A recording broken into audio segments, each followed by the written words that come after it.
Good morning, everybody. Welcome to week 5. Uh, it is Memorial Day, but as promised, I want to give you a quick video this morning to get you going so that you can get started with your assignments for the week. Let's take a look at what's happening in our course. Excuse me. Goodness, as I mentioned, we're in week 5, unit 5. So we are officially over halfway through. So if you have work that you have not submitted or that you need to resubmit from weeks 1 through 4, please get that in this week. If you are not able to get that in this week, please email me and give me an estimated time of arrival. Late work, of course, I do accept it, but if it is too late, it's not going to be worth a whole lot of points by the time you turn it in unless we have spoken about it. So please make sure to review your grades from all of the previous weeks. Of course, I haven't graded unit 4 yet because it just ended, but you'll have feedback on those assignments, usually probably by Wednesday at the latest. And then if there's something that you need to work on, and it is late, please let me know. Please email me from your post student email. We still are having a lot of folks post on the Ask the Instructor board things that should be sent via email. So I want to actually quickly visit that the item that I posted at the very, very beginning. So email or discussion board. Remember, if you are emailing about your own personal situation, if you are late with something, if you are not happy with a grade on something, if you don't understand a grade on something, if you are wanting to turn something in that you've already done, if you want to ask about that sort of thing, that is the time to send an email.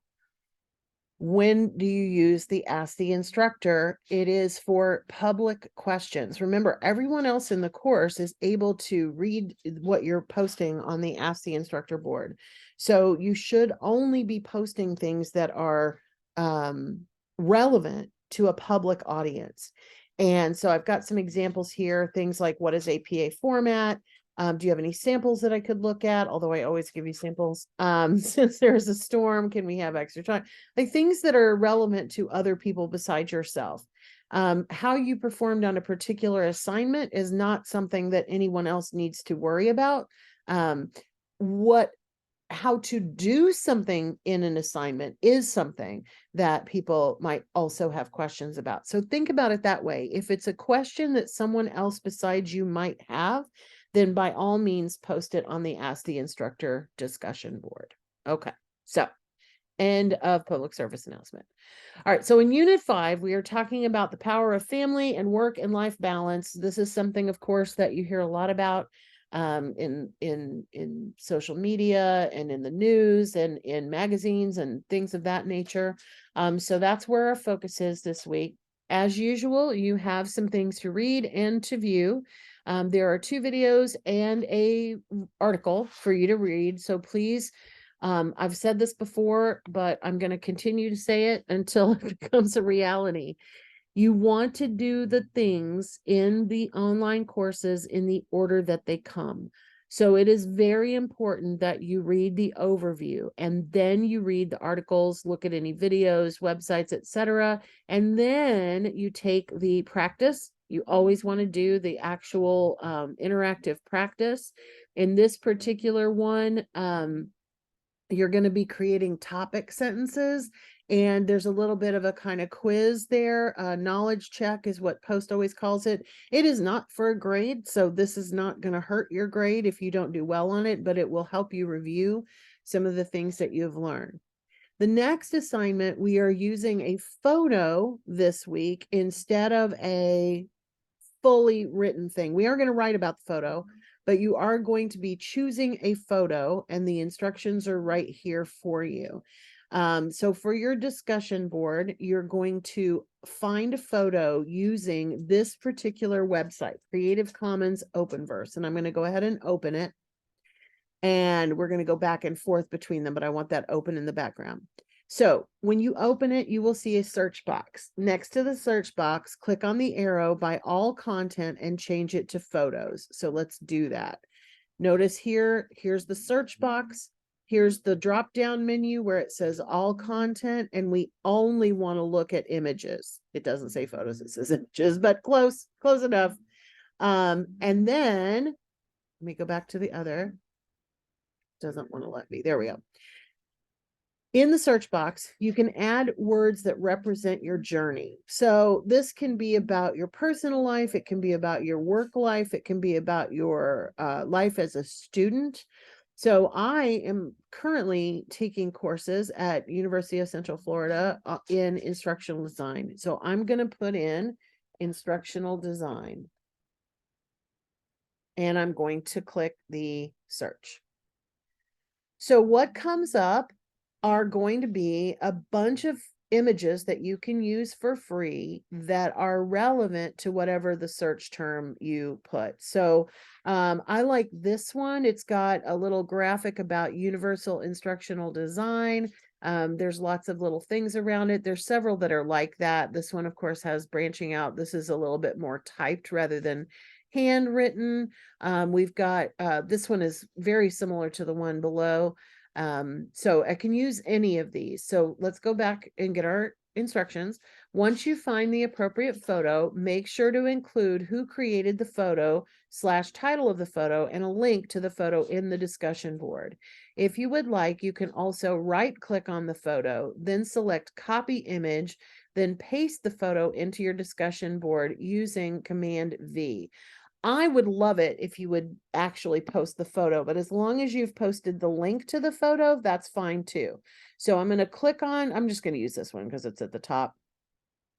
And notice I need to note that who created it. It is called Universal Instructional Design by Gia Forsyth. And I can click this to get the image. But right now I want to click on this because I need to save that.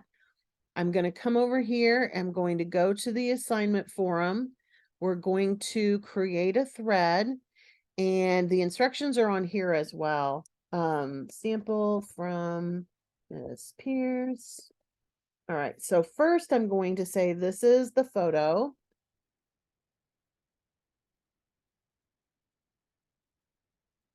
And I don't need this. I don't need this big. Okay. By Gia Forsyth. That's a link to her other work. So then I'm going to put link to my photo. And I'll come back over here and I need to copy what's in the web address, or I should be able to get this image. Oh, it's going to take me to the Flickr. Okay, that's even better. So let's choose this link and post it here. And then, like it said, I can actually save the photo if I want to, and I think it's a good idea to do it. Mine is a Mac, so the right click doesn't really work for me, but I can do Shift Command and a 4, and I can highlight this. It's now in my photos, so I can do a screenshot.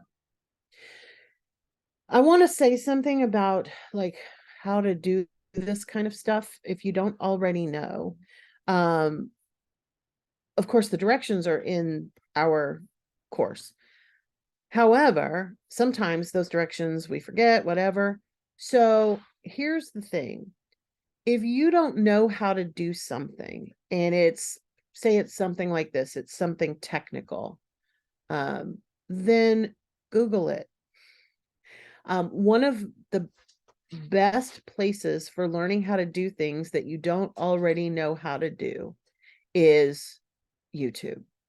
And so if you will be proactive, and if you don't know something, try to look it up on your own before you ask questions about it, you will 90% of the time be able to find out how to do it, and you'll be able to do it for yourself.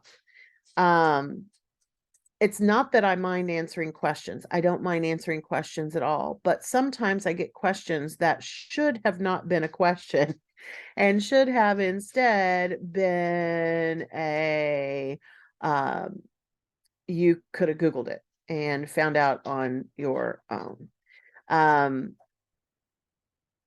Not a big deal, but just one of those things where, you can find the information for yourself, and it is usually going to be, you're going to learn it better if you do it for yourself. All right. So just kind of keep that in mind. It's something that, um, we sometimes skip over.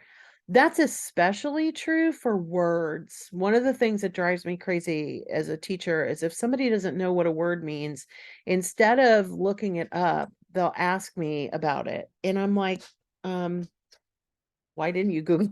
It's just, it's just one of those things. And it's a lot faster than emailing me and waiting to get an email back. I mean, that's the thing that I don't understand is why wouldn't you want the answer that second? So please keep in mind that there are answers for you on a lot of the things that you need answers for, and it is in your best interest as a student to be proactive and to look for those things on your own. I'm having trouble getting my photos to upload, by the way, which is why I'm sitting here staring at my computer. I don't know why it's being mean to me today, but it is.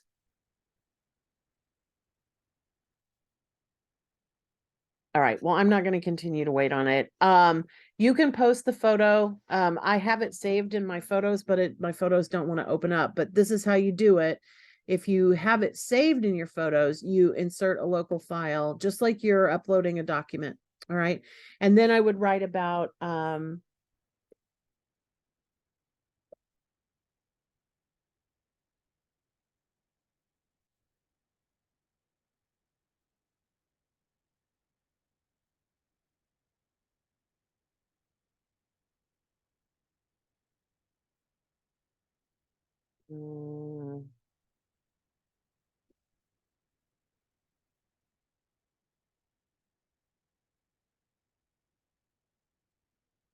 now, it needs to be longer than one sentence. Please keep in mind, it needs to be longer than one sentence. But if we go, I'm going to go ahead and submit it.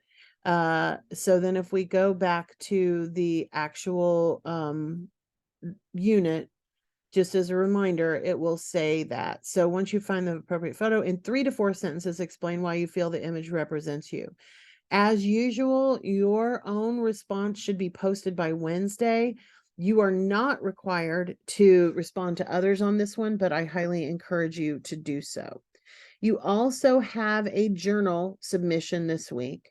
After doing this week's assignment forum, tell me about your thoughts and feelings as you were doing the assignment. How does your imagined future affect how you view your work-life balance? Did finding the images give you an additional spark to finish the course strong? What was the most surprising thing you learned about your future goals and yourself from the images you selected? And as usual, it reminds you to make sure that you do this last so that you have time to reflect on the unit in its entirety. Make sure you do all the work before you do the journal. Okay. Remember also, and I think this was something that it was definitely in the first one, but I think people may have forgotten. Remember, if you want full credit for your journal, it needs to be a fully developed paragraph. So at least 6 or more fully developed sentences. The last thing, of course, this week is a heads up as usual, and we do have a writing assignment next week. So please feel free to go ahead and click on this and view that, but I will go over it next Monday with you as usual. So I hope you have a great week, and I hope that you enjoy finding the images. I know I kind of like that assignment. It's something a little bit different. So everybody take care. If you have questions, please reach out up to the appropriate place, either the Ask the Instructor or the email. So you have a fresh reminder of what the differences are. All right, everybody take care. Have a great week, and I will see you next Monday.